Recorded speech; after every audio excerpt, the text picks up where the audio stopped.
Attica. One word that holds a number of emotions. I hate it. I absolutely hate it. I hate being here.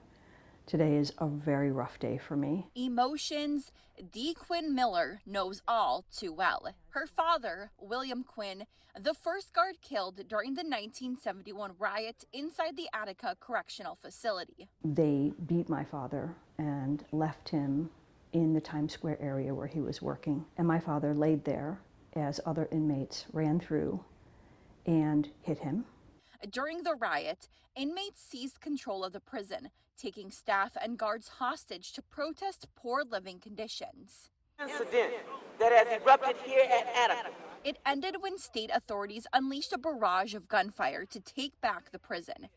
43 people total were killed during the 5-day standoff. 54 years later, Roger Walker. Right.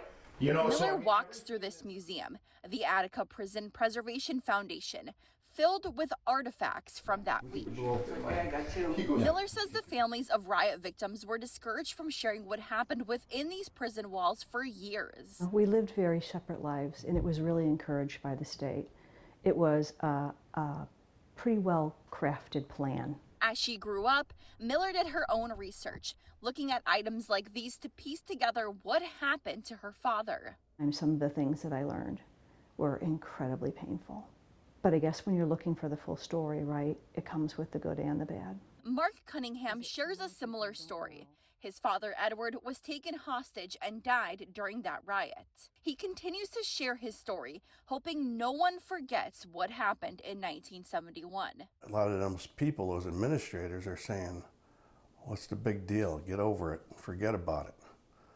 But we don't want to forget about it. One of the biggest things this anniversary reminds Miller and Cunningham of isn't what happened, it's what hasn't happened. I'm at number 5 for our governors in the request for an apology. An apology, something Miller says would be the key to healing for so many families, but one that not everyone believes will happen.